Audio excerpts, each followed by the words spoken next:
Magandang araw, Malacanang Press Corps. Mabilis na solusyon sa problema ng basura sa Parañaque City, bunga ng mabilis na aksyon ni Pangulong Ferdinand R. Marcos Jr. Nagtungo ang Pangulo kahapon, August 12, sa Baclaran River upang personal na mainspeksyon sa Redemptionist water channel na napuno ng basura dulot ng sunod-sunod na pag-ulan sa Metro Manila. Agad na ipinag-utos ni Pangulong Marcos Jr. sa DPWH sa pangunguna ni Secretary Vince Dizon at sa MMDA sa pangunguna ni Chairman Don Artes na linisin ang tone-toneladang basura. Katuwang din ng national government ang lokal na pamahalaan ng Parañaque sa paglinis ng nasabing ilog. May karagdagang tulong din mula sa Estero Rangers ng DENR sa ilalim naman ng liderato ni Secretary Juan Miguel Cuna at ng tupad beneficiaries ng DOLE sa pangunguna ni Secretary Francis Tolentino. Makalipas ang ilang oras, mabilis na nalinis ang ilang bahagi ng ilog, patuloy sa seryosong hangarin ng pamahalaan na linisin ang kapaligiran. Nakatulong din ang agarang paglilinis ng ilog upang matiyak ang tuloy-tuloy na daloy ng tubig at maiwasan ang matinding pagbaha. Naniniwala ang Pangulo na hindi sapat na linisin lang ang ilog. Kailangan ang tuloy-tuloy na declogging at desilting ng mga daluyan ng tubig. Dahilan upang patuloy na ipatupad ang Oplan kontra baha. Sa kabila ng mga hakbang na pamahalaan, hinikayat ng Pangulo ang taong bayan na makiisa sa wastong pagtatapon ng basura upang maiwasan ang matinding pagbaha. Inaasahan din ng Pangulo ang pakiisa ng lokal na pamahalaan, mga barangay at mga komunidad upang mapanatiling malinis ang mga ilog at daluyan ng tubig. Naniniwala ang Pangulo na kayang solusyonan ang pagbaha kung magtutulungan ang bawat isa. Kahapon nagsagawa rin ng inspeksyon ang Pangulo sa waste collection operations sa Jokno Pumping Station sa Pasay City.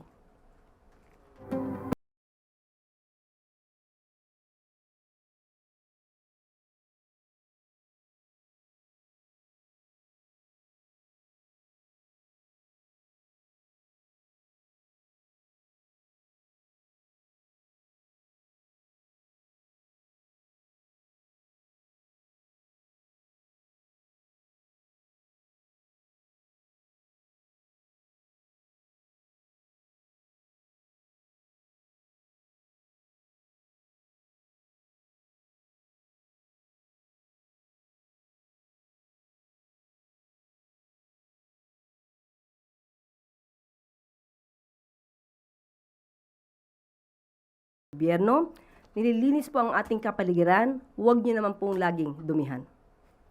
Ngayong araw ay makakasama natin sina DSWD Secretary Rex Gatchalian, Undersecretary Eduardo Punay, SWS Vice President Gerardo Sandoval, SWS Research Fellow Dr. Ruelano Briones at Globe Telecom Chief Sustainability and Corporate Communications Officer Maria Yolanda Crisanto upang magbigay ng ulat tungkol sa serbisyong hatid ng walang gutom program ng pamahalaan sa ating mga kababayan. Magandang araw po sa inyo lahat.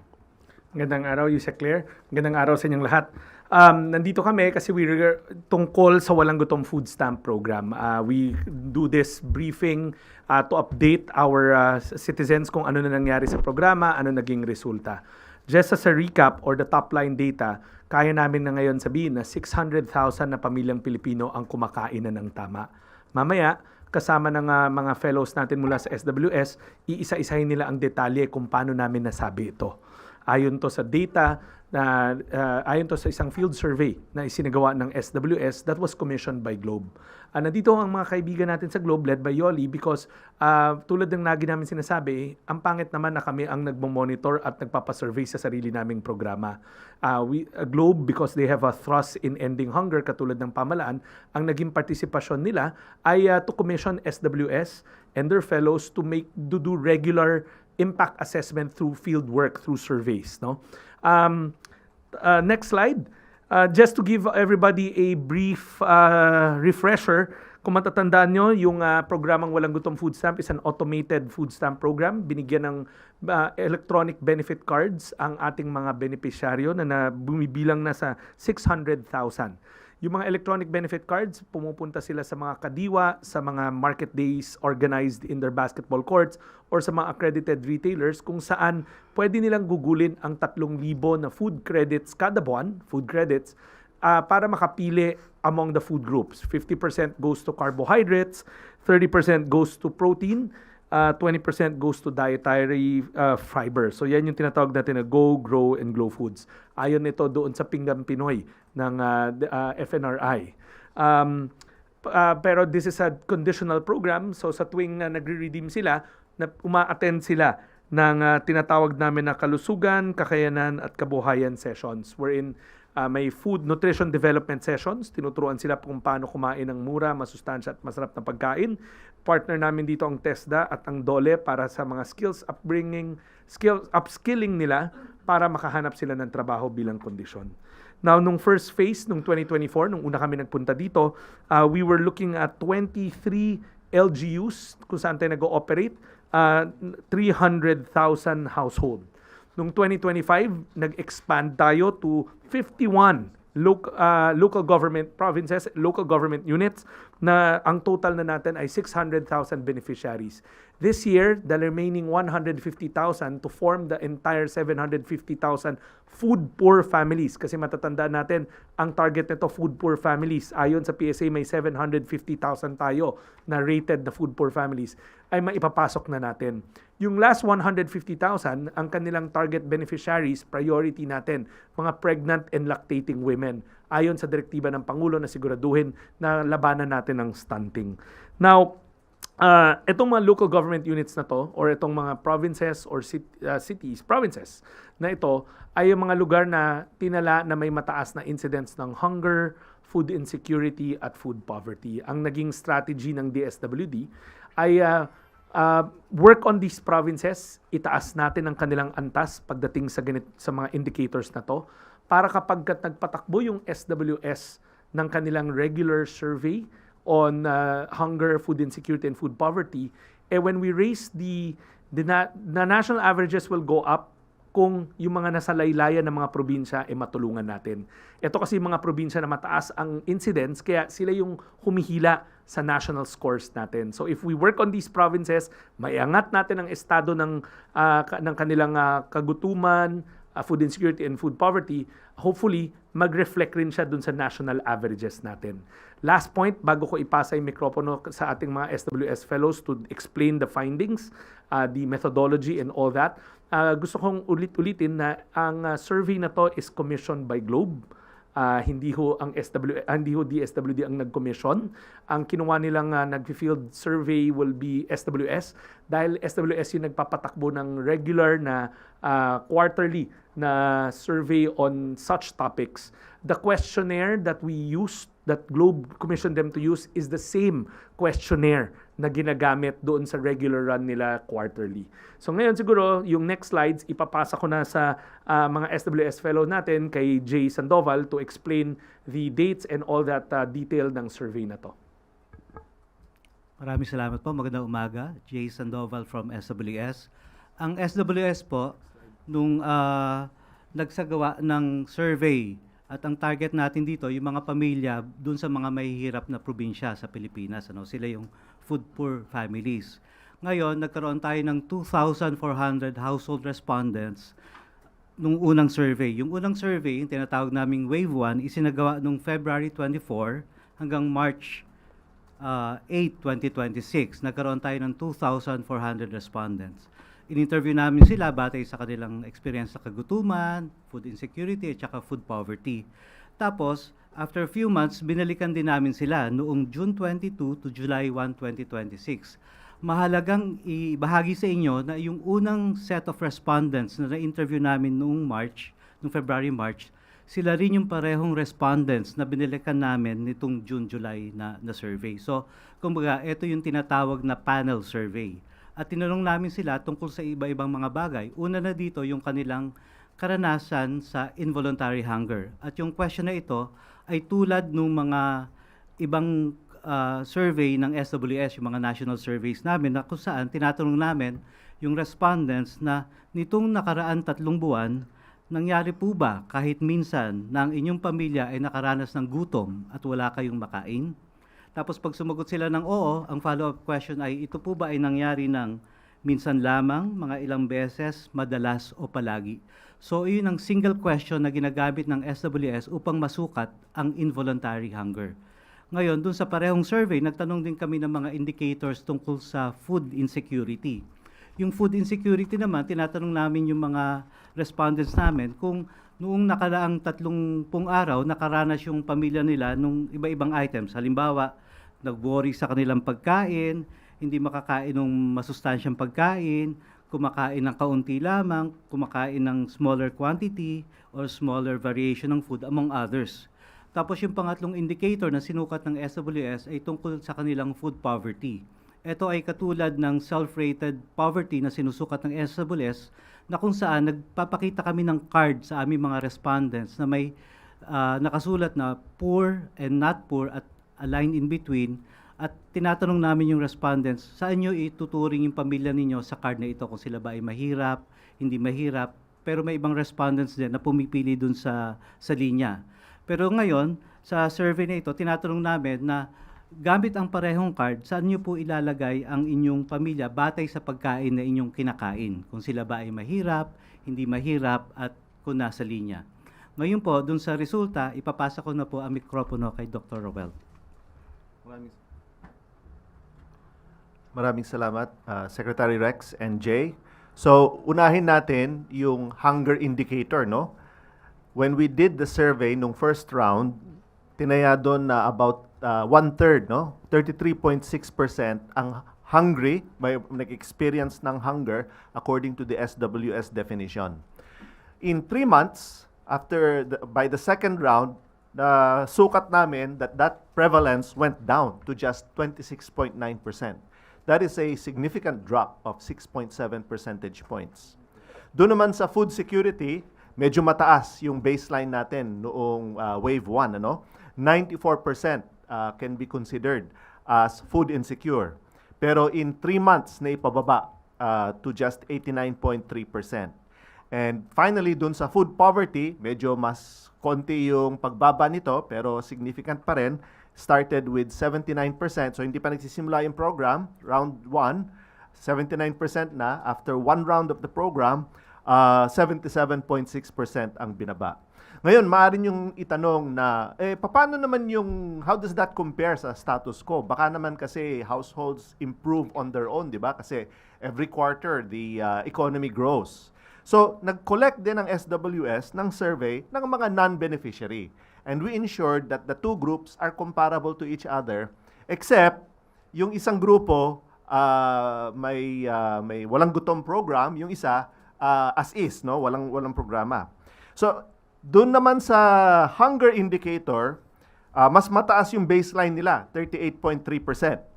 Tapos after 3 months, nag-improve pero bahagya lang, 1.4% lang yung nag-improve.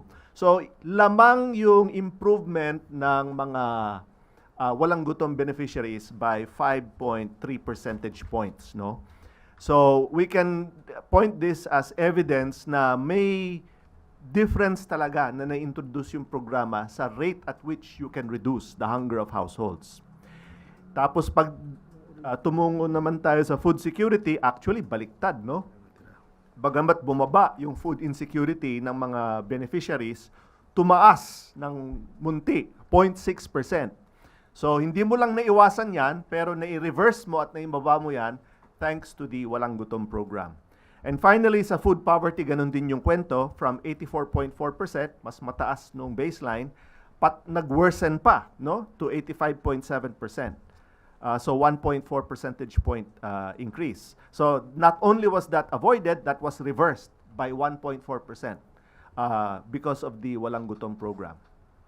Thank you. So now we'll probably give Yoli the floor to explain bakit sila interesado dito. Thank you, Secretary Rex, and maraming salamat din po, Yusek Claire, and all of our partners here from SWS. First of all, the role of Globe here is really to be able to enable, no, enable our third party, which is SWS, to make sure that what we are doing here in partnership with the DSWD actually works. This is the importance of data and transparency, no? Kaya po tayo, sa atin, kami po ang napiling partner ng ating DSWD para ipakita natin sa inyo na yung ating ginagawa with DSWD actually works for us. So, I'm really very, very happy that we are here to share with you. Alam ko na ang pinag-uusapan natin dito is hunger, but the results that the department has done is actually very good kasi nakikita niyo po yung reduction ng incidence of hunger at yung impact na ginagawa nila do sa Walang Gutom program. Ang Globe po kasi, meron din po kaming programa and we call it Hapag Movement, which is also ang objective namin is really to address involuntary hunger. That's why we partnered with the SWD. But gusto ko lang pong balikan yung na-mention ni Secretary Rex, no?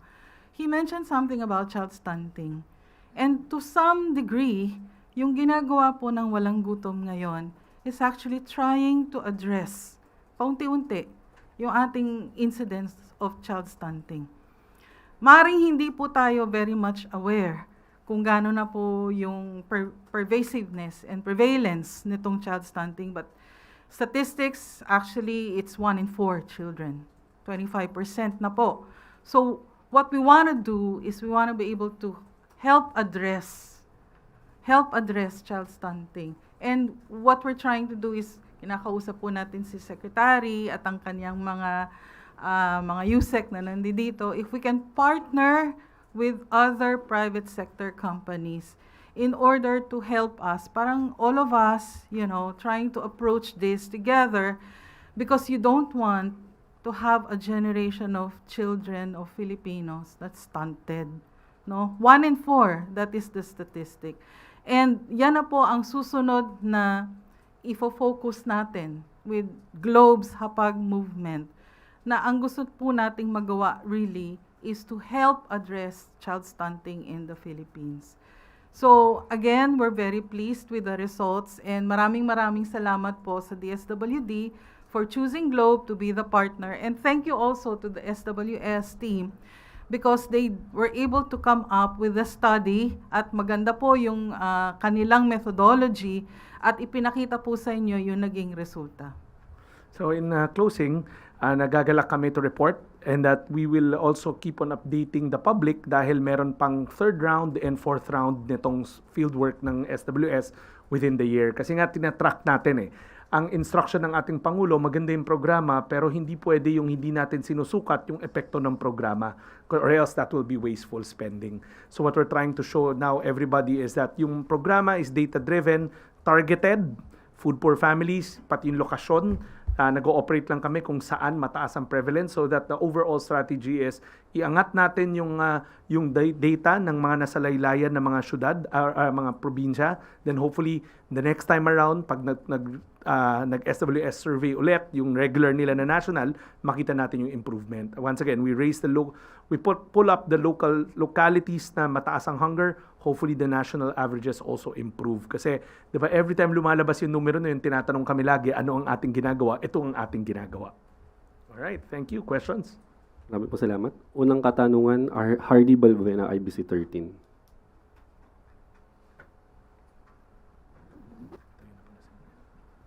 To Sec Rex. Hi, sir. Hi, sir. Sir, we started with the food stamp program way back 2024, but our inflation rate has significantly risen since then. So, are we also considering on increasing the amount allotted for the food stamp? Yung 3,000 pesos po. Very good question. Meron kami mga ongoing studies na we will make public shortly that's being done naman together with ADB that shows na merong threshold yung amount na pwede naming ibigay para maging effective.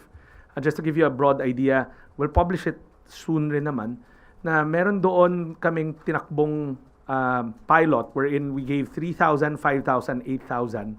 Pero lumalabas sa dulo, yung epekto niya kung 3, 5, or 8 is pretty much the same as 3.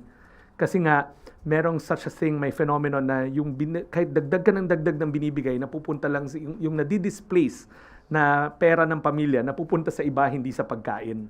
So, part nung study na yon is, the recommendation is a stronger behavioral change.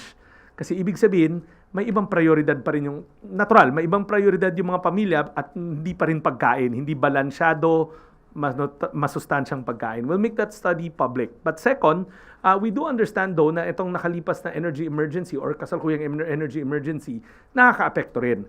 That's why kung matatandaan nyo, doon sa sa group 1 ng uplift assistance, may top-up amount na 2,000 ang bawat walang gutom beneficiary. So cash yun na inaabot on top of the 3,000 na food credits. Patapos na tayo doon, by August 14, they should be all have been given their 2,000 pesos. So tama po, Sec, possibly, yung titingnan nating amount, 5,000 or 8,000. No, ang sinasabi ko nga, doon sa study na ipapublish namin, patapos na yung ADB, they'll show it to us, walang effect in terms of direct impact sa nutritional status ng pamilya.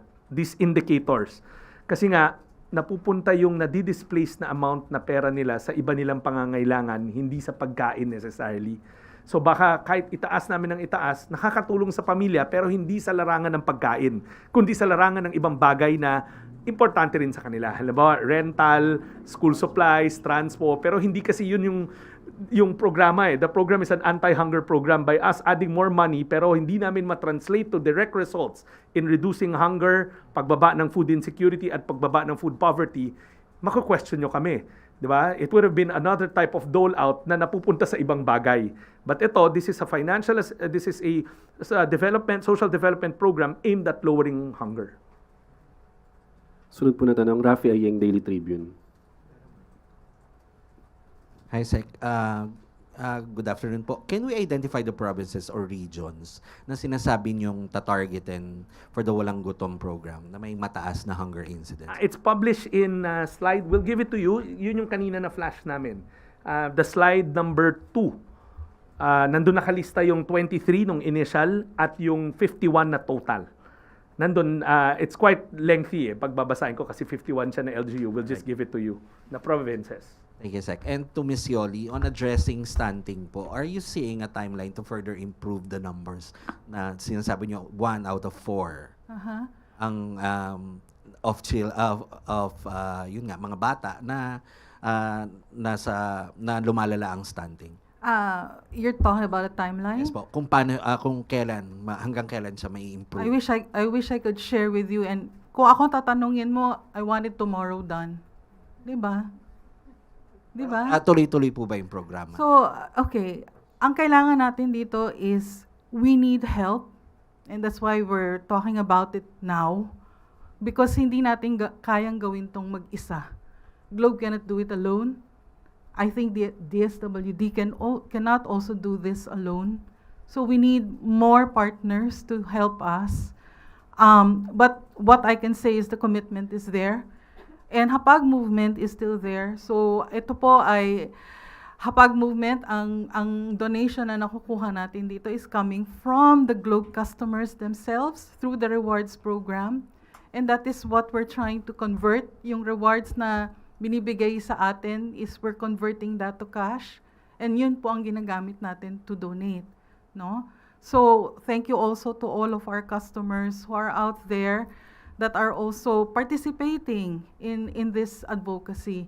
Pero in terms of timeline, I'm sorry I cannot give it to you. However, what we're trying to do is we're already trying to spearhead this para magkaroon po tayo ng snowball effect. Sunod po na tanong, Eileen Taliping, Abante.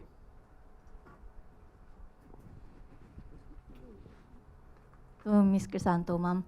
Ma'am, may idea kayo, may record ba kayo kung ilang porsyento sa populasyon ng Pilipinas ang sinasabi niyo nakakaranas ng stunting? Kasi sabi niyo nga, isa sa bawat 4 na Pilipino ang... Sa ngayon po, pinag-aaralan natin through the DSWD also. Marami pong kawani kasi ng gobyerno. There's also DOH, and we need to also work with the LGUs for us to be able to give you an absolute figure. But ang nakikita po namin is trend line. Trending lang po siya for now, no, until we get to the scientific data already. And for us to be able to address this, meron pong tinatawag na locally, we're looking at 1,000 for the first 1,000 days. So, hindi lang po yung sa bata. Nag-uumpisa po yan do sa day 1, which means sa pagbubuntis po nung ina. Sa maternity health, doon po nanggagaling. Then afterwards, pag nanganak na siya, tingnan natin kung okay yung health ng bata.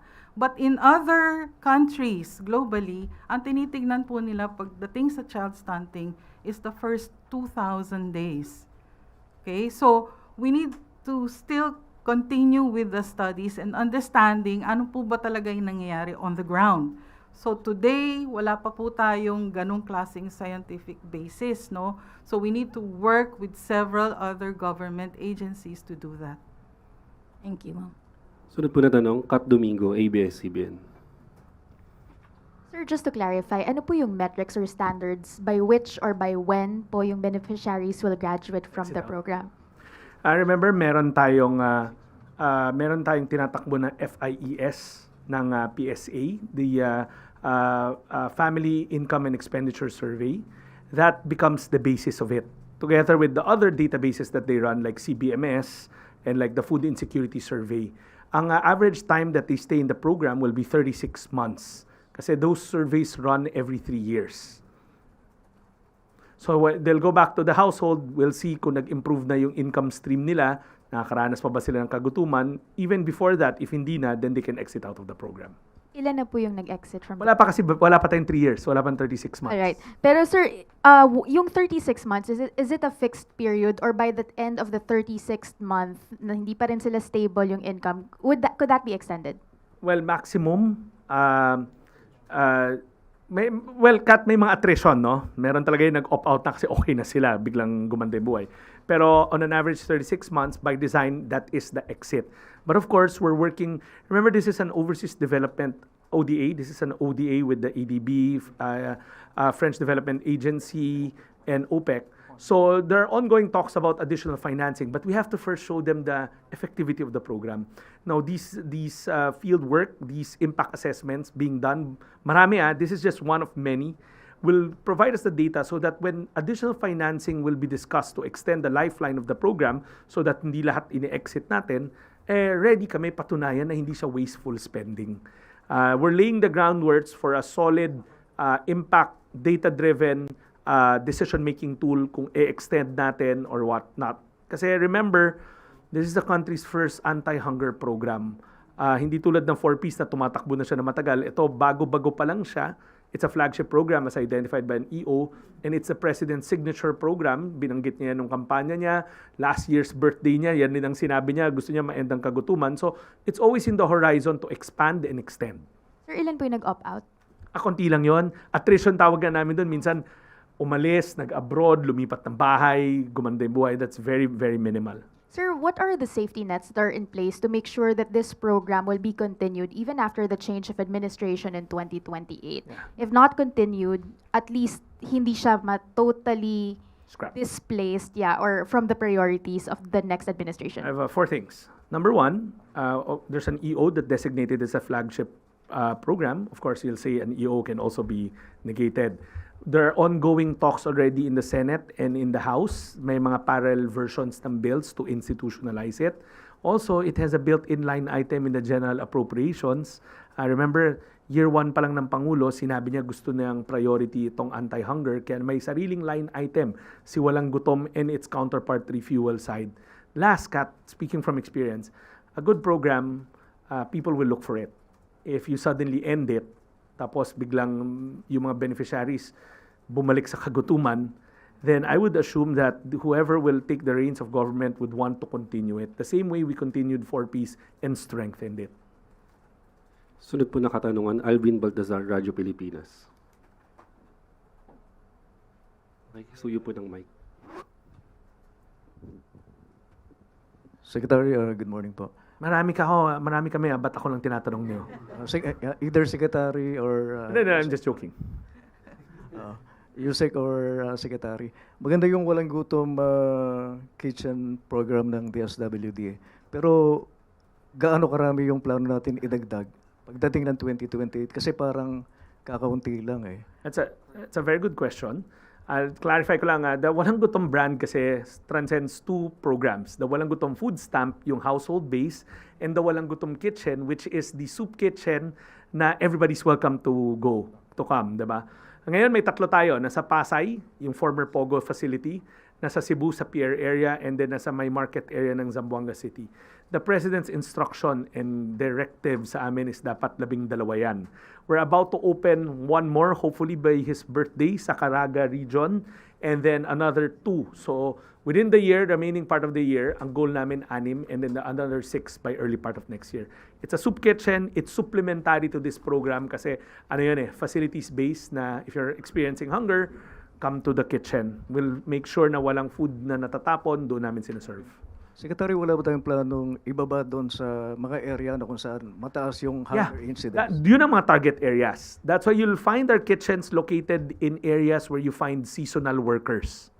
Katulad sa Cebu, na sa Pier area siya kasi pag makausap mo doon yung mga kumakain doon, sometimes may patrabaho ng pakyaw, sometimes walang patrabaho.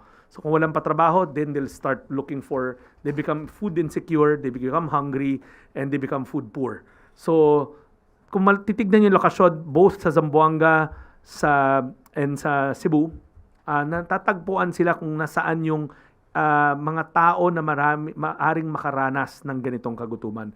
To the same degree, yung locality, doon rin namin pinipili. That's why Karagay na banggit namin, meron kaming tinitignan doon na area or an LGU that has a high prevalence of these indicators. Wala sa lang, Secretary. Ilan yung daily average ng napapakain ng isang branch? Iba-iba. Sa Pasay, 700. Sa Cebu and sa Zamboanga, 300. 250 to 500. Salamat, Sec. Sunod po na tanong, Ivan Mayrina, GMA 7. Anybody can answer, but I suppose that's you, Secretary. Okay. How much has government spent for us to achieve this number, 600,000 families that are less hungry? The design ng Overseas Development Assistance for 3 years is 42 billion pesos to catch all of them. This year, of that fund, we've already disbursed 14 billion pesos. Since year 1 pala yun. 14 billion since year 1. So, 42 billion yung total package na ODA, 14 billion na yung nadidisburse natin. Then meron tayong, if you look at the GAA kasi, meron isang line item doon called Walang Gutom. Yun yung counterparting ng local ng GOP, ng Government of the Philippines. That's around 1.9, no? 1.9 annually since 2024, the first year na nagka-line item siya. Are we also seeing the impact of this program in terms of, for example, sa mga 600,000 ho ba na na-cover nito, are we seeing better productivity in the families? Are the children back in school or performing better in school? Actually, po ba tayong metrics? Wala sa SWS yun, wala sa field work na to. Remember, yung condition is to make their families productive kasi, di ba, a hungry person, mahirapan yan na magtrabaho. That's why natanda nyo kanina, binanggit ko yung 3K, yung condition niya, yung kabuhayan, kalusugan, and then kakayanan. We're partnering up with TESDA on upskilling kasi the food poor families, sila yung pinakamahirap. Mas mahirap sa mahirap, in short. Sila yung mga pamilya na hindi lumalagpas sa 13,000 pesos ang kinikita kada buwan. So you can imagine, even if they want to work, they'll end up with work na trabaho na hindi rin substantial ang pay. So that's why ang naging process namin, upskill muna natin sila. Kasi kung sinabak mo nga sa workforce, babalik rin tayo doon sa seasonal type of jobs na nakukuha nila. So give us time because we're building first, we're capacitating them. Partner yan during those 3K sessions, bukod sa nutrition development, meron rin silang upskilling na ginagawa with TESDA. Then, we have a standing MOA with DOLE kung saan sinasalamin namin sila sa mga job fair nila. Doon namin later on ma-identify ilan na sa kanila yung nakatagpo ng trabaho. But it's too early kasi we're in the capacity building stage. Marami po salamat. Any more question po?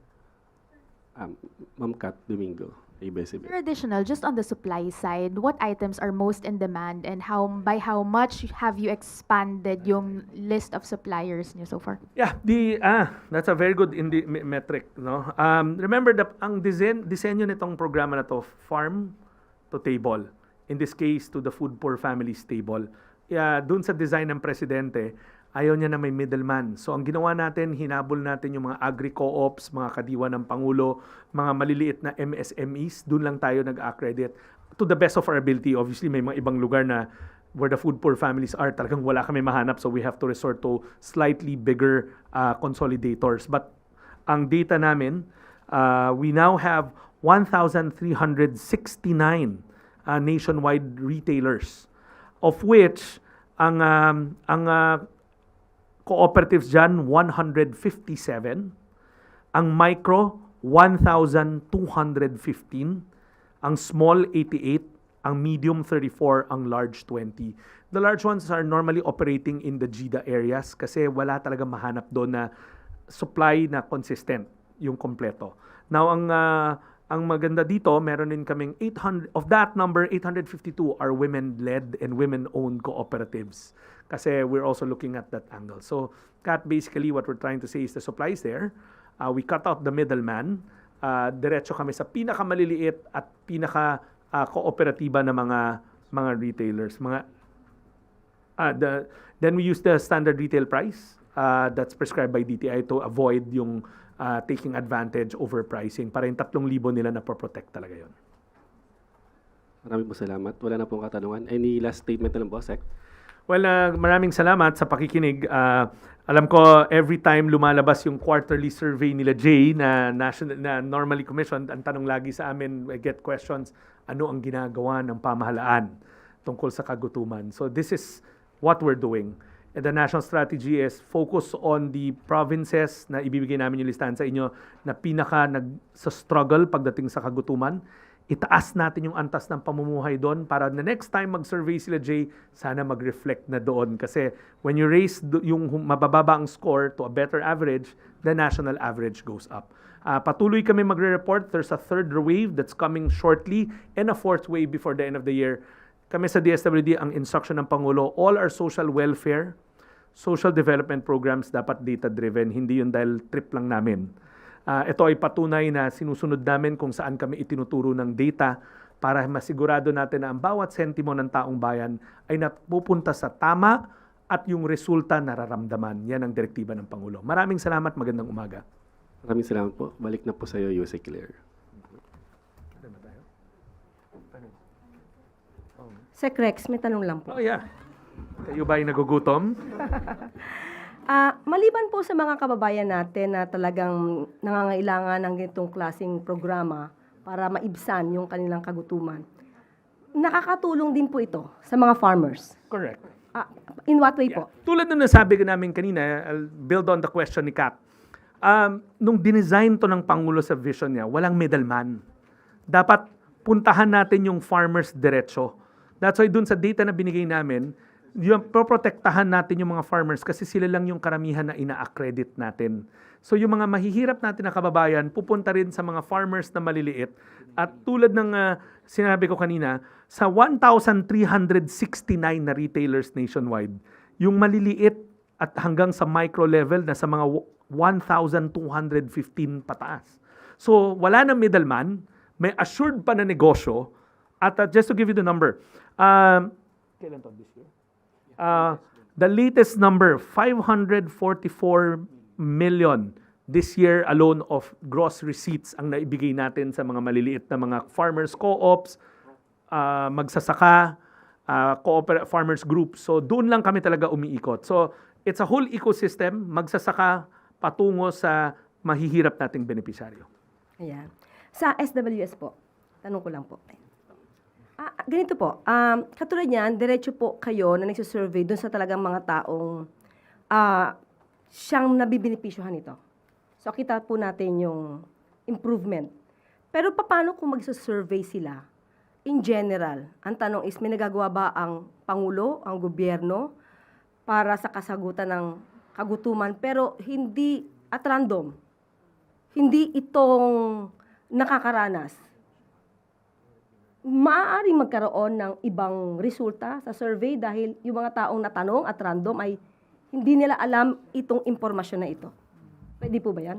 Tama po. Tama po.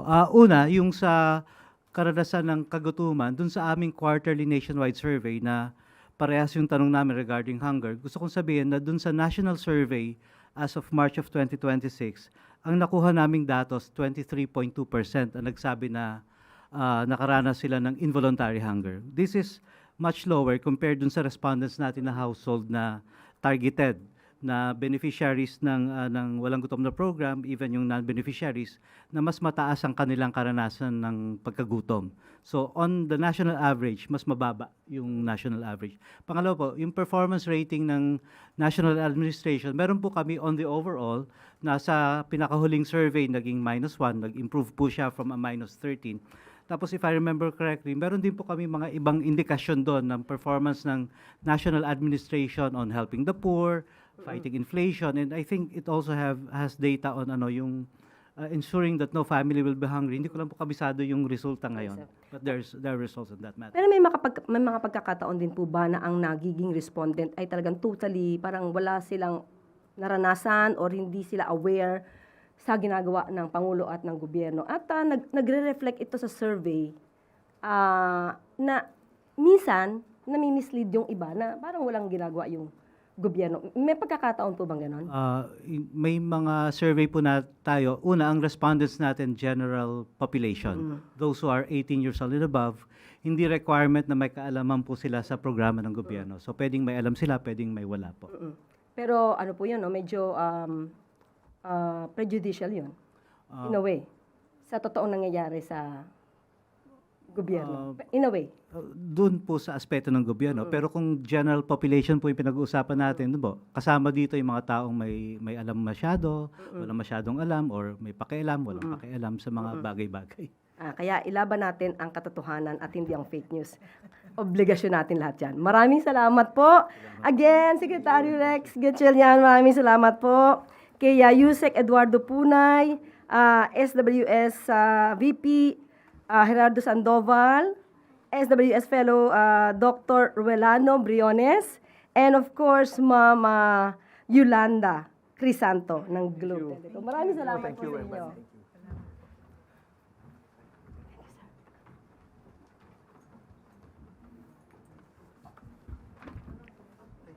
Salamat po muli.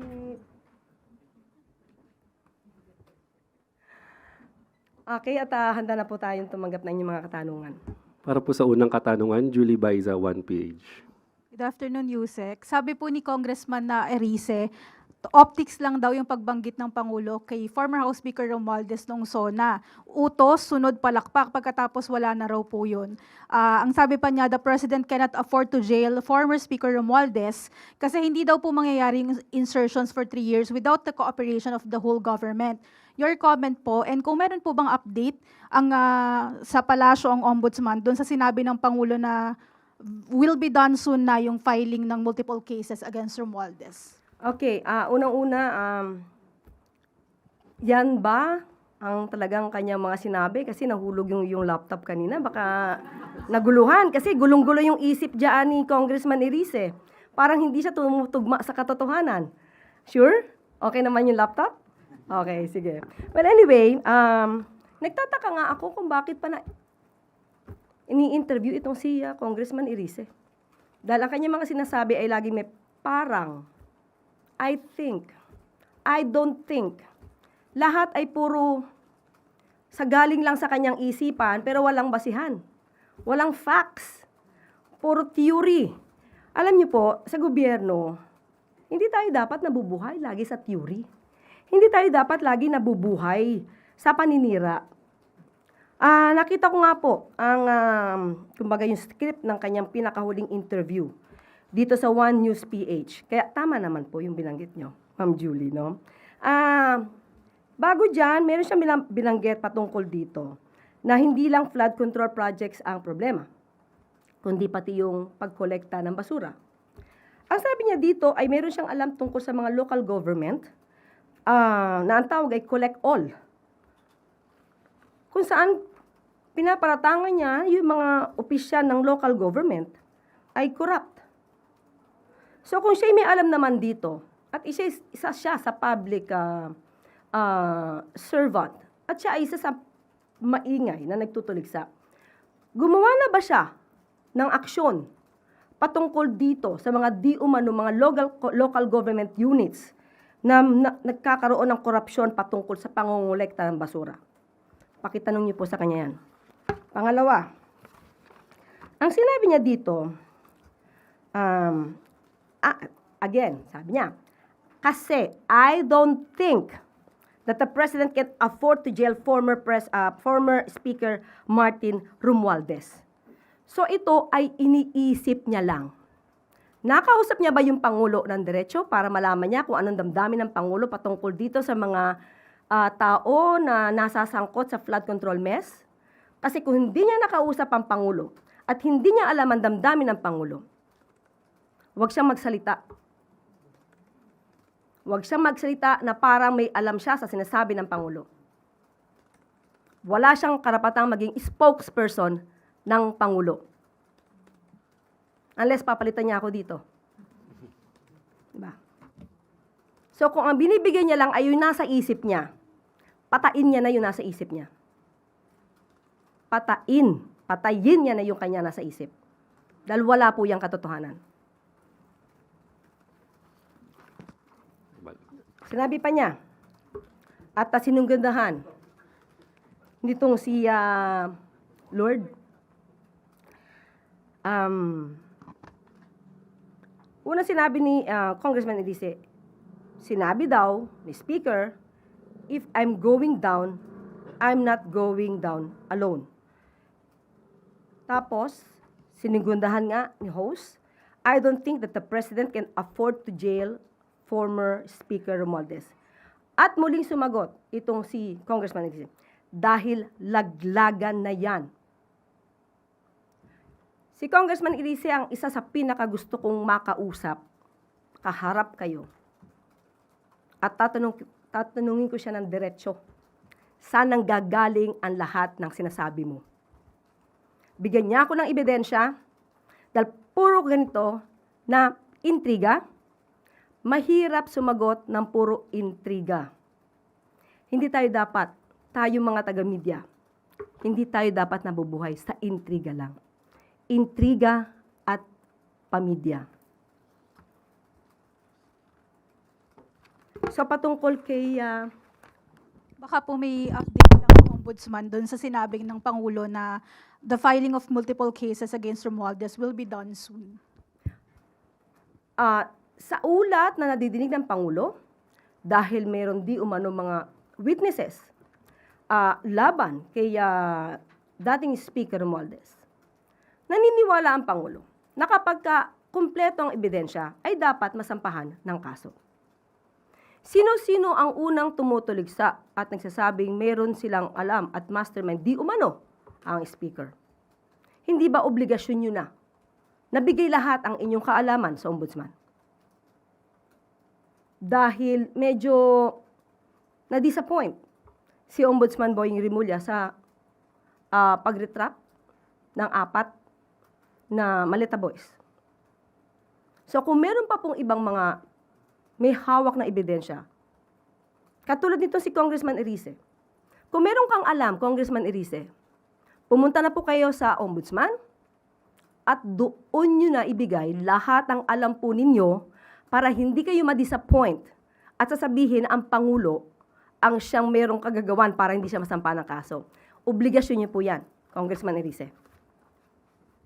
Last na lang po, Yusek, sa same interview niya, sinabi rin po niya na ayaw niyang husgahan yung 2027 budget, pero yung previous daw po, puro lang ayuda-ayuda, kaya daw nakangangalang sa ayuda yung mga tao. And yung government spending, wala man lang daw po sa infrastructure. Oo, ayaw din naman niyang, what's the word again? Ayaw niyang? Ayaw daw po niyang husgahan Okay, yung okay. 2027 budget. Tama, ayaw din naman niyang husgahan ang patungkol sa impeachment trial.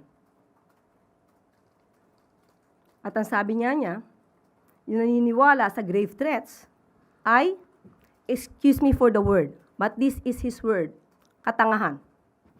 So in other words, hindi siya maniniwala na ang Vice Presidente ay nagbanta sa buhay ng Pangulo dahil ito ay isang katangahan? Hindi ba niya napanood mismo yung video? So, ibig sabihin lahat ng tao ay pwedeng magbanta kahit kanino at hindi dapat maniwala sa isang pagbabanta. So, tanggalin na lang po siguro natin yung salitang grave threats sa Revised Penal Code. At hindi siya naniniwala sa 2026 GAA. Tandaan natin, puro ayuda. Yung ibang mga mambabatas at ibang mga kababayan, sasabihin nila, bakit nabawasan daw ang pag-ayuda? Ngayon naman, kay Congressman Irice, puro ayuda. Siguro dapat mag-usap-usap kayo para hindi kayo nagsasabog, no? Hindi iba-iba yung inyong mga sinasabi. Siguro dapat malaman ni Congressman Irice na hindi po lahat ng kanyang sinasabi, ipapaalam ko na sa kanya, na tama. Ang binigay po ng budget sa ngayon, nandiyan po, isa, edukasyon, infrastructure, disaster resilience. Ang edukasyon po ba ay pro-poor? Wala po ba tong ayuda? Yung walang gutom ni Secrex, ito ay parte ng budget. Yung 20 pesos na kada bigas, ay kada kilo na bigas, yan ba ay hindi para sa ayuda? Yung LGSF na binibigay para sa mga local government units, hindi ba ito para sa ayuda? Kapag ka nagkakaroon ng kalamidad at pumupunta ang Pangulo sa mga apektadong lugar at nagbibigay ng financial assistance, hindi po ba yun ayuda? Kaya sabi nga po natin, bago magsalita, mag-aral po muna. Sunod po na tanong, Ann Soberano, Bombo Radyo. Yusek, good afternoon. Kukuha lang po ako ng reaction na Yusek, no, regarding doon sa naging takbo po ng 15th day na impeachment trial. Lalo na po kahapon, naging mainit po yung palitan ni na Attorney Lorna Capunan at Attorney Christine Ferrer kaugnay po sa mga sinasabing misleading questions na ibinabato ng depensa at tinututulan ito ng prosecution. Sa pananaw nyo, Yusek, bilang abogado, bahagi ba ito ng strategiya sa cross-examination o maaari itong makakaapekto sa paglilinaw ng mga isyong tinatalakay sa trial? Okay. Even before, sinabi po natin, ang Pangulo at ang administrasyon ay hindi makikialam sa anong ginagawa at proseso dito sa impeachment trial. Pero bilang parte ng aming mandato na ipaliwanag ang katotohanan, ito po ang aming nakita. Unang-una, bakit nga ba naubos ang 125 million pesos in 11 days? Ang sabi nga lang ay 1 day. Dahil kahit sa isang araw, mabilis na ipamigay ang pera sa iba't ibang lugar. Yan ang lumabas. Ang pondo po kasi, kapag hindi naubos sa loob ng isang taon, ito ay bumabalik sa National Treasury. So, lumalabas, kailangan ubusin in 11 days para hindi na maibalik sa National Treasury. Pangalawa, dapat po natin tandaan, ang confidential funds, hindi dahil nandiyan ang salitang confidential, ay hindi ka na magre-report ng maayos. Kailangan ito ng mga resibo upang patunayan na talagang nagkaroon ng transaksyon, nagkaroon ng negosasyon, nagkaroon ng mga activities patungkol sa national security, peace, and order. Nandyan po, malinaw sa Joint Circular 2015-01 kung paano dapat i-liquidate ang confidential funds. At pag sinabi natin confidential, maybe hindi mo agad ipapakita ito sa ICPAW, pero pag nagkaroon ng red flag, kaya nga nakalagay dyan dapat sa sealed envelope, nasa kustodiya ng agency, let's say OVP, para kapag may tanong ang COA, madali nyo mapapakita kung saan talaga ginastos ang pera. Walang mali sa confidential funds. kung ito ay nagagamit sa tunay na dahilan or purpose at kung ito ay base sa mandato ng ahensya. Nakita rin dito na halos ang tinanong sa hearing ay nagastos din para sa pagprotekta sa mga lakad ng vice presidente. Humingi siya ng confidential funds para sa sarili niyang proteksyon. Pero wag nating kalimutan, meron pong VP SPG at bilang Vice President, ang proteksyon po at mga impormasyon ay ibinibigay sa kanila mismo ng AFP at ng PNP. So, hindi kinakailangan ng confidential funds. Magkahiwalay pa, OVP at DepEd. So parang hindi nagtutulungan yung OVP at DepEd sa pagbibigay ng mga impormasyon. Dapat hiwalay. At patungkol doon sa misleading questions, okay. Ma'am, yung sagutan ni na Attorney Kapunan and Attorney Ferrer. As a lawyer, basic. This is so basic. Misleading questions are not allowed, especially during cross-examination. Bakit? Kasi if you will ask misleading questions and you will just demand an answer na yes or no, nothing more, nothing less, it will definitely give also a wrong answer. So hindi, sanay na nga tayo sa fake news, pati ba naman sa hearing, magkakaroon pa ng fake news. So hindi po allowed ang misleading questions. Kasi para mong niloloko yung witness mo at pipilitin mong sumagot na oo o hindi. Ma'am, ibig sabihin ba, parte ito, naniniwala kayo, parte ng strategy nila? Yung ginagawa ng defense?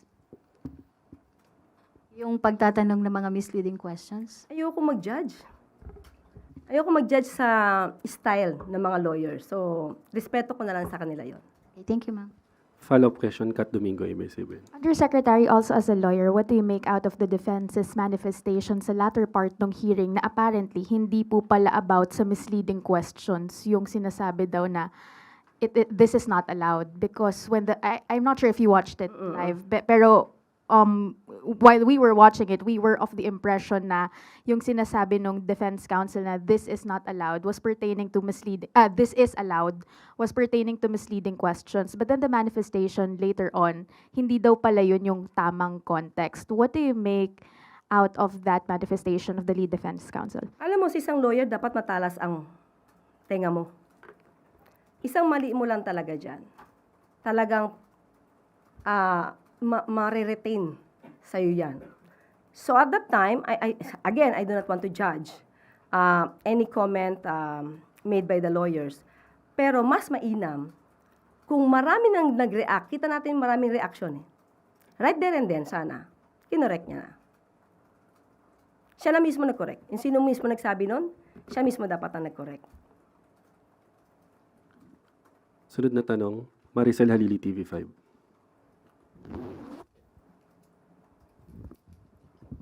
Good afternoon, Yusek. Yusek, may we have Malacanang statement about the filing of grave threat charges against Vice President Sara Duterte? So sinampahan din sila ng DOJ. May nakitang ebidensya.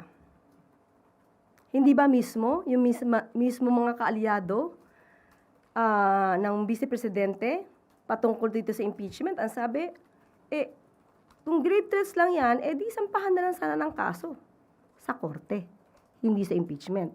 So yung suggestion din, na isampa na lang sa korte, sinunod lang naman din ng DOJ. Base din naman sa ebidensya. Di nila makakaila yung video na napanood na halos ng lahat. Hindi lang ng Pilipino, kung hindi sa buong mundo ay napanood na. Pero wala po bang conflict yun, Yusek, considering na ongoing yung impeachment trial against the Vice President and of course, one of the articles of impeachment is about grave threats. So since meron na siyang ongoing na impeachment trial, hindi ba yun conflict na sinampahan din siya ng kaso sa korte? Iba po ang nature ng criminal case, iba yung nature ng impeachment proceedings. So, sa impeachment proceedings kasi, dito inaalam kung yung leader ay dapat na maging leader pa. Yung kanyang kapasidad, yung kanyang mental health, yung kanyang pagiging agresibo, yung anger management, ito lahat ay dapat na nakikita kung ikaw ay magiging leader. Ang criminal case naman, ito ay yung liability dahil gumawa ka ng isang krimen. So, magkaiba po siya. So, pwede po siyang pagsabayan.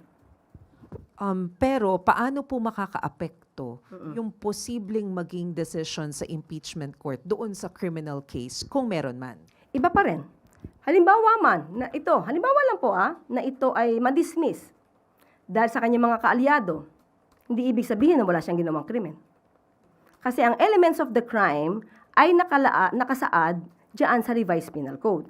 Kung lahat ng elemento ng crime ay present to convict her for committing grave threats.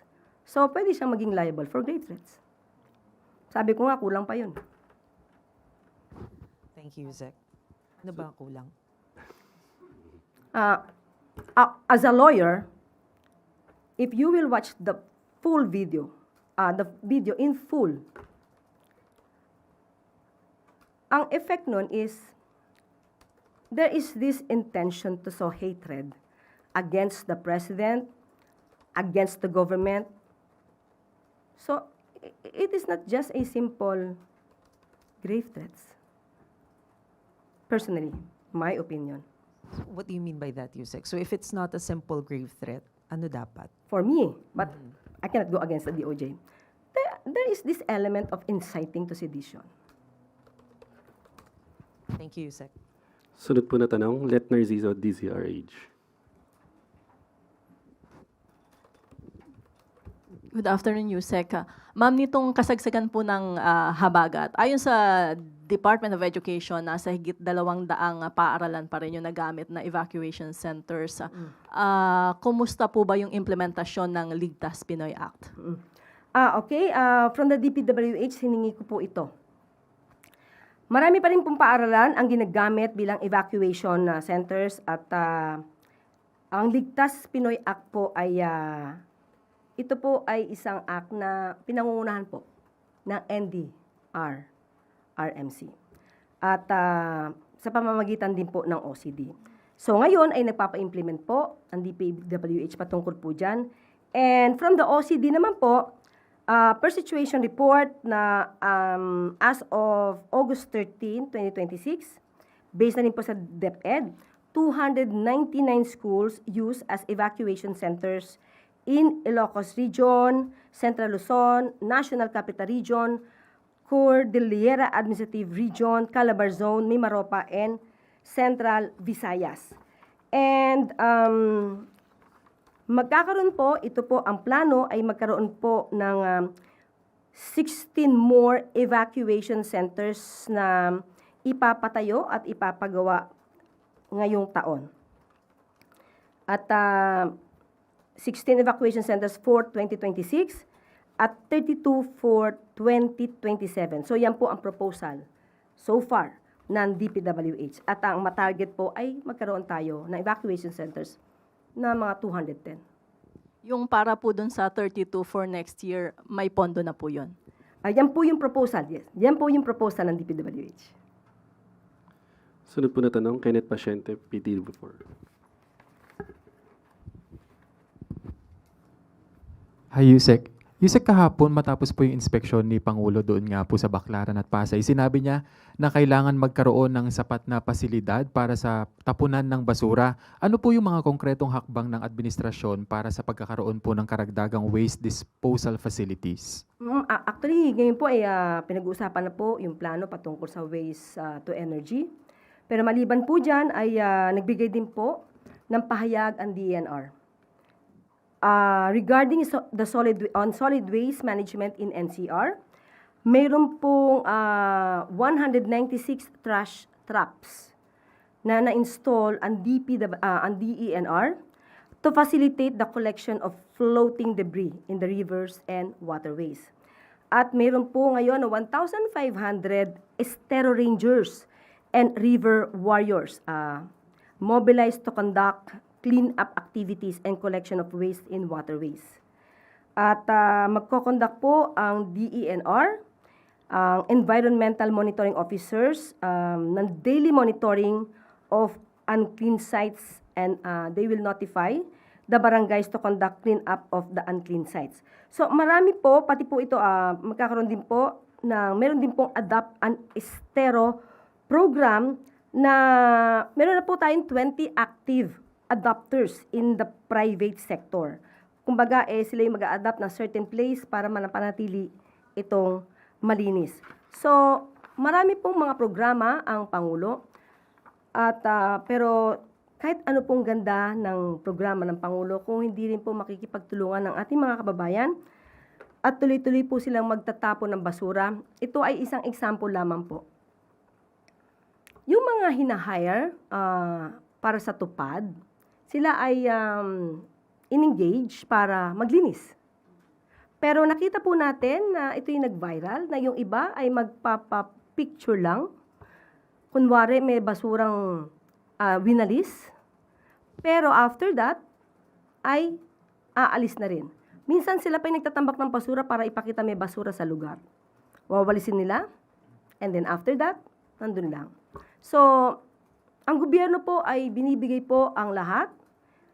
Kayo po ay hinahire para kahit papano ay meron kayong mapagkakitaan, pero gawin niyo po yung inyong obligasyon dahil hindi po naman kayo hinahire at binabayaran para gumawa lang ng mga fake videos. So, wag natin gayahin kung sino man yung mga iniidolo nyo mahilig sa fake news, wag nyo na pong tularan. Magkaisa po tayo para sa ating bansa. Sunod po na tanong, Rafi Ayeng, Daily Tribune.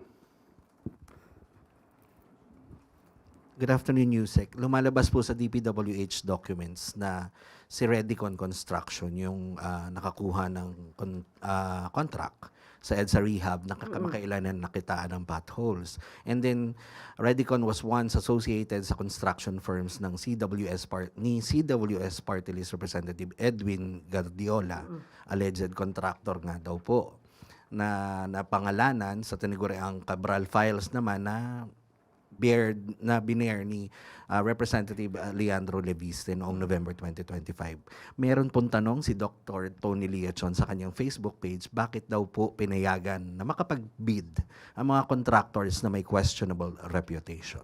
Sigurado po ba siya sa kanyang impormasyon? I mean, vetted ba? Verified ba? Na yung Redicon ay pag-aari ni Guardiola? Yes po. O hindi mo natanong? Doon po siya, Nakita mo lang sa base Facebook? doon sa dokumentong nabas. Okay. Ayon sa DPWH, ang kanilang mga nakakontrata ngayon ay meron naman pong dumaan naman po sa proper bidding at ang mga nakukuha po nila ng mga contractor ay may sapat po na qualifications. At walang disqualification na pinrovide ng ating batas. At ayon na rin po sa DPWH, kung ano man po ang nangyari dito sa EDSA, kailangan ito mapanagutan, paimbestigahan kung talagang mayroong pagkukulang o mayroong pang-aabuso. At ito ay gagawin nang wala nang dapat bayaran ang gobyerno. Kailangan nitong gawin at masaayos nang walang dapat nagastusin ang ating gobyerno. Especially ay under warranty pa ito. At ang isa sa pinaka-importanting binanggit po ng DPWH, ang Redicon ay hindi daw po pag-aari ni Guardiola. Ito po ay kilalang kontraktor at nai-engage na mga conglomerates. Yan po ang ayon sa DPWH. So, hintayin na lang po natin ang iba pang mga detalye dahil pinasinungalingan nila na ang kanilang nakakontrata na Redicon ay pag-aari po ni Guardiola. Sunod po na tanong, Clay Pardilla, PTV4. Good afternoon po, Yusek. Yusek, former DPWH Secretary Bonoan told Sandigan Bayan that all senators in the previous Congress availed themselves of at least 500 million each from the Leadership Fund mula po sa DPWH to accommodate daw po their pet projects. Can the Palace confirm that 2027 flood control projects na ipinasa po sa Congress ay based solely on the DPWH's assessment at wala pong nakonsiderang list mula po sa mga lawmakers? Ayon sa DPWH, at wala silang ganitong klaseng mga fund. So bibigay ko po sa inyo mismo ang message ng DPWH. No leadership fund under 2027 budget. All projects proposed in the 2027 DPWH budget are based on needs of the local and regional governments, and if needed, secured clearance from RDC and development councils to ensure that these benefit the people. Only projects that have complete documentary requirements such as plans, programs are submitted to ensure to ensure compliance with DBM guidelines. So maigpit po ang DBM. Kung nangyari po ito sa panahon noon, hindi po ito mangyayari sa ngayon. Ma'am, follow-up. Why is it important for the President that the 2027 NEP be free from lawmakers' project lists po? Okay.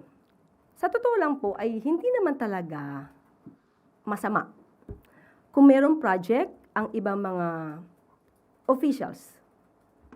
Kung ito ay talagang mapapakinabangan ng ating mga kababayan, walang kickbacks, walang anumang anomalya. So mainam po na kung talagang may mga proyekto naman at ito ay para sa ikagaganda ng kanilang lugar at para sa ikabubuti ng constituents, wala tayong nakikita na dapat itong tanggihan. Ang nangyayari lamang po ngayon ay napakaingat po ng Pangulo, napakaingat ang DPWH at napakaingat ang DBM para kung ano man yung pang-aabuso na nangyari, way back, na nakita na noon, 2018 pa, ayaw pong mangyari ito ng Pangulo. Follow-up question, Ivan Mayrina, GMA7.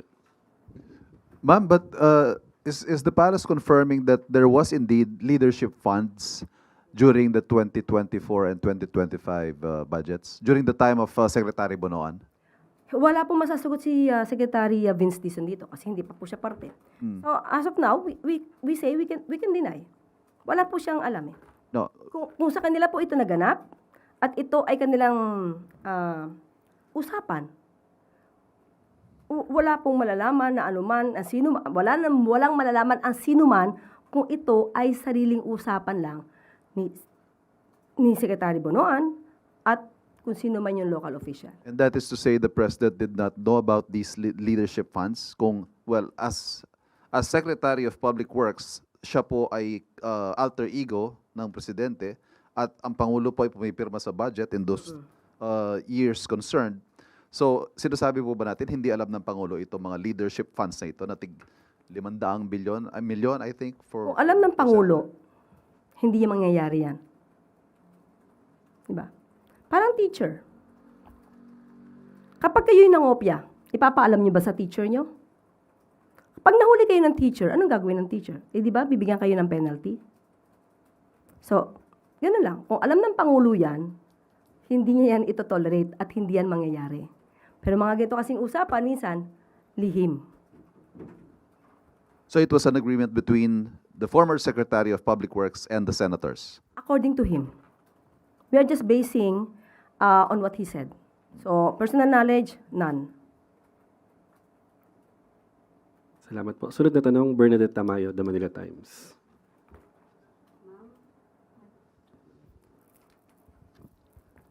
Yes, ma'am. Ma'am, ACT Teachers Party List Rep Tino described the proposed 2027 national budget as anti-poor and anti-people kasi daw po binawasan yung allocation for social services pero tinaasan naman yung for defense and infrastructure at anti-insurgency program. Ano pong reaction po? Ito yung sinasabi ko eh. Ang sabi kanina ni Congressman Erice, puro ayuda-ayuda. Diba? Wala sa infrastructure. Ngayon, kay Congressman Tino, binawasan naman daw yung ayuda. Kundi puro naman daw infrastructure. So, sino ba sa kanila nagsasabi ng totoo? Siguro dapat magsita muna sila or mag-usap muna sila. Sino ba sa inyo nagsisinungaling? Di ba? Sino sa inyong dalawa nagsisinungaling? O pareho ba kayo nagsisinungaling?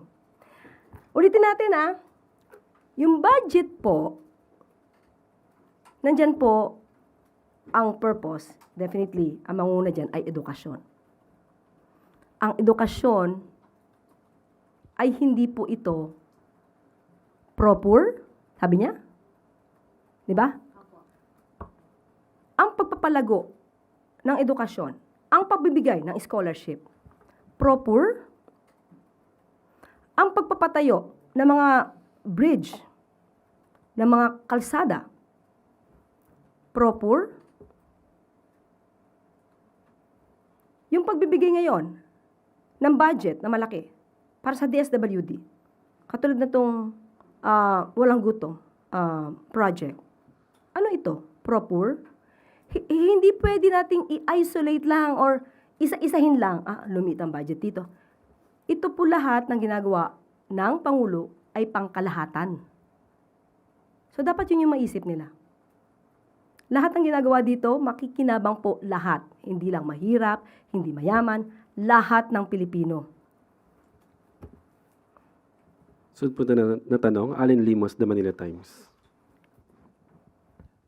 Hi, Yusek. Speaking of budget din po, would like to get your reaction lang po on the critics online po pointing out that there is a 2.95 billion budget cut daw po for the University of the Philippines.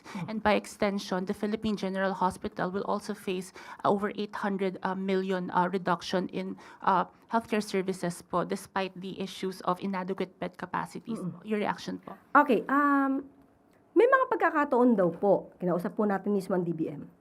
May mga pagkakataon na malaki ang budget, let's say, ng UP, PGH, sa taong 2026 kasi may proyekto dyan. Halimbawa, building. So, kung ito naman po ay natapos na, hindi naman po dapat na magkaroon muli ng budget na same project. So, yun po yung minsan nagiging dahilan kung bakit bumaba o bakit tumataas kasi may particular na proyekto na dapat na gawin. So, kung natapos na po ito nung nakaraang taon, so hindi na po siya idadagdag sa nasabing ahensya kasi tapos na yung proyekto. So, ganun po yung sinabi ng DBM. And at the same time, yung budget ngayon, ang pagkakasabi po sa atin ng DBM, ang talagang unang supposed to be budget ay 11 trillion. Pero sinabi po ng Pangulo na unahin yung dapat na unahin. Kaya po bumaba ito ng 7.2 trillion. Okay? Salamat po. Sunod na tanong, Lester Aler, PRTV.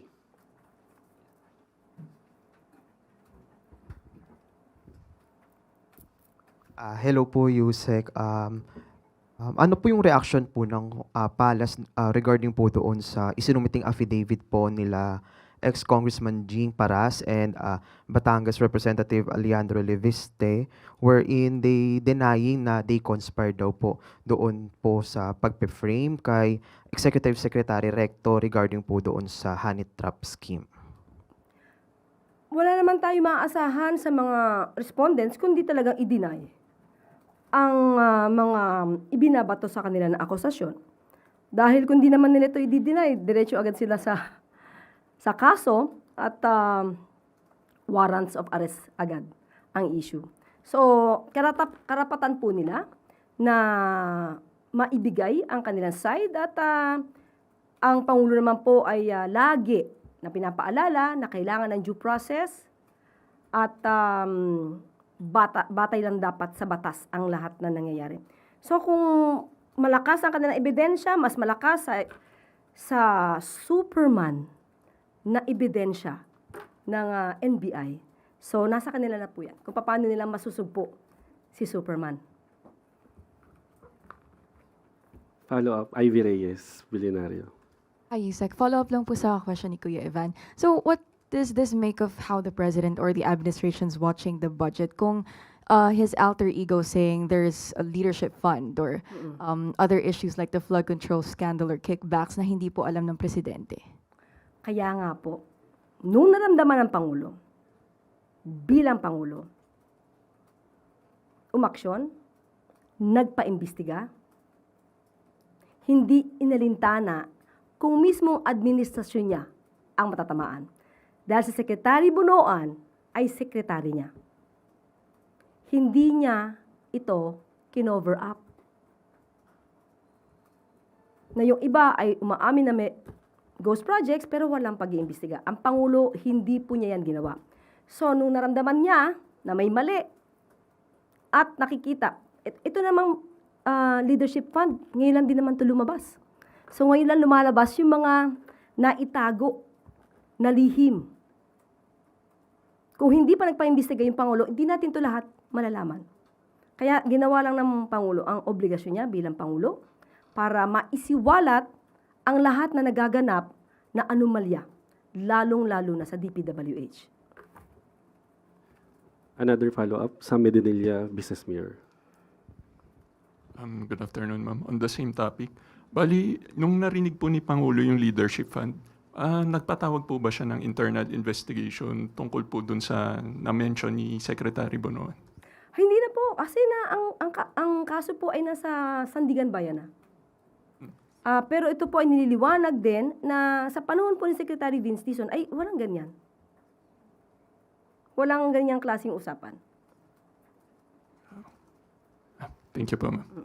Para po sa huling katanungan, Alvin Baltazar, Radyo Pilipinas.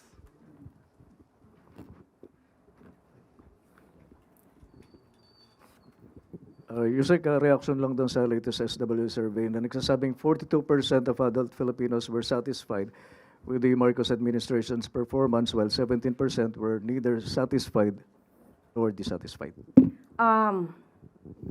Kanina, kaya ako nga po tinanong yan sa SWS. Kasi may mga pagkakataon na ang mga numero ay tumutugma sa katotohanan, pero may mga pagkakataon na yung numero ay hindi nagre-reflect ng katotohanan. Pero still, kahit ano pa mangyari dyan, ang Pangulo tutok. Tutok para maibsan ang anumang nadadanasan ng ating mga kababayan. So, tuloy lang po ang trabaho. Yusek, in another survey, this time by Okta, sinasabing nanguna yung hypothetical Leni Robredo-Rafi Tulfo tandem sa posibleng 2028 presidential, vice presidential matchup, and naungusan nila yung hypothetical Sara Amy. Yusek, naniniwala bang palasyo na yung nangyayari ngayon sa impeachment trial, pwede bang maging barometro ito and maging presidential preferences ng mga Pilipino para sa 2028 elections? Tingin ko dapat tumingin ang mga kababayan natin sa katotohanan. Kung ano yung nakikitang ebidensya, dapat maging mulat sila kung ano yung katotohanan. May mga pagkakataon po kasi hindi natin nila lahat maraming maaayos na survey firms, pero may mga survey firms na baka nagagamit sa pamumulitika, nagkakaroon ng mind conditioning para iangat yung kanilang mga parokyano. So, mas maganda po tumingin tayo sa lahat ng ebidensya. Hindi isa sinabi ng isa, ito ang na-survey dito, kung ano yung katotohanan. Doon lang po mas magiging maayos ang pagde-decide ng bawat Pilipino. Maging mapanuri lang. Kasi habol na lang, pasensya na. Response lang ng palasyo doon sa appeal ng motorcycle taxi rider kay Pangulo na ihinto yung pagpapatupad ng rider cap para sa motorcycle taxi industry. Hindi kaya disadvantageous din ito doon sa commuting public? Ihinto po yung, ano po yun, yung motor? Motorcycle taxi rider cap magkano? Okay. Para magkakaroon ng limitation. Sa ngayon po, tingnan po natin at kailangan aralin. Kasi ang bawat salita ng bawat Pilipino, kung meron silang concern, ay dapat din po inaaral. At tingnan lang po natin sa susunod na araw kung ano ang pwede nating maibigay na sagot po dyan dahil hindi ako makakapagbigay at hindi ako makakapag-decide on that matter. Mahabol lang po na follow-up, Ivan Mayrina, GMA 7. Last po dito sa SWS, tumaas po sa +1 ang net satisfaction rating ng Pangulo from -13 in March. Sa kabila po niya nananatiling mababa yung performance ng administrasyon based sa survey on fighting inflation, -12%, and eradicating corruption, -14%. Okay. Kaya nga po sabi natin kanina hindi po ba noong nakaraang araw lang binanggit natin ang magandang news na ibaba ang inflation rate sa bansa? So ang tanong, yung iba bang sumagot dyan, alam yung news na ito? So maybe hindi. So definitely, iba ang magiging resulta sa survey. So, kaya nga sabi natin, okay, may survey po tayo, pero hindi ibig sabihin na yan talaga yung nagre-reflect ng katotohanan. Can be or can't be. So, pero tayo naman din ay tumitingin kung ano ang hinaing ng ating mga kababayan. Yun naman po ang nasa Pangulo. Salamat po. Wala na pong katanungan. Balik na po sa iyo, Yusek. Okay. At bago po tayo magtapos, 7th-month collection ng Bureau of Internal Revenue umabot sa higit 2 trillion pesos. Medyo hindi ko po mabasa at natakpan yung gilid doon. Ayan. Okay, salamat. Alinsunod ito sa direktiba ni Pangulong Ferdinand R. Marcos Jr. na gawing mas accessible ang mga serbisyo ng gobyerno sa lahat ng taxpayers. Nahigitan din ng kawanihan ang collection goal nito mula January hanggang July 2026. Sa ulat ng BIR, lumampas ng aabot sa 13.53 billion pesos ang koleksyon para sa unang 7 buwan ng taon. Congratulations! Mas mataas naman ito ng 102.6 billion pesos kumpara sa nakolektang buwis sa parehong mga buwan noong 2025. Ayon kay Commissioner Charlito Mendoza, sinasalamin ng tagumpay na ito ang malinaw na direktiba ni Pangulong Marcos Jr. na pagbutihin ang pagkolekta ng buwis para mailaan sa mga serbisyong direktang mararamdaman ng sambayanang Pilipino. Sa ilalim ng 5-point reform agenda ng BIR, pinag-igi ng kawanihan ang kanilang tax rules and processes.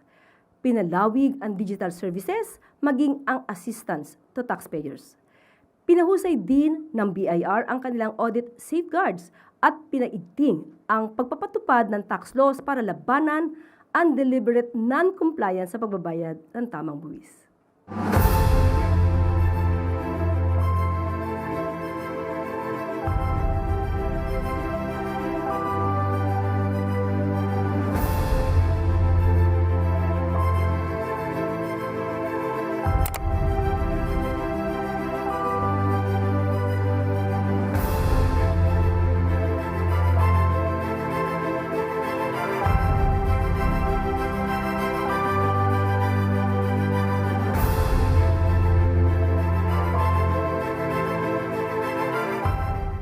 Bago po tayo magtapos, meron po tayong announcement mula sa DepEd.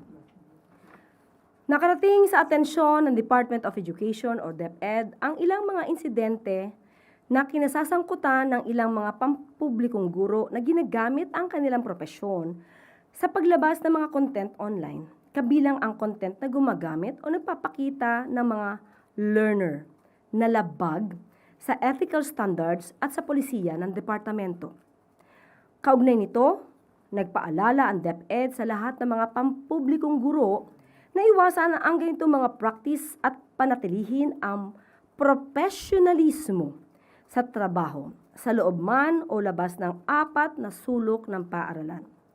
Nagpapaalala rin ang DepEd sa mga guro na panindigan ang kanilang sinumpaang tungkulin at patuloy na maging mabuting huwaran sa kanilang mga mag-aaral. Ang mga guro ay nagsisilbing ikalawang magulang ng mga kabataan at ang paaralan ay nagsisilbing kanilang pangalawang tahanan. Ang mabuting asal ay natututuhan sa tahanan at higit na nahuhubog sa paaralan. So yan po ang pakiusap ng DepEd. At another announcement mula sa PCO. Nakatakdang mag-refer ng complaint ang PCO through the Anti-Fake News Desk sa NBI laban sa isang Facebook page at isang website na nagpapakalat ng fake news. Matapos po sila magsampa ng reklamo, ibibigay ko po sa inyo kung ano ang or kung sino ang mga respondents na ito. Maraming salamat. At bago tayo magtapos, lagi natin tandaan, ang bagong Pilipino ay tapat sa katotohanan. Hindi gumagamit ng mga misleading questions para makakuha ng maling sagot na papabor sa mga sangkot. At dito na po nagtatapos ang ating press briefing. Magandang araw para sa bagong Pilipinas.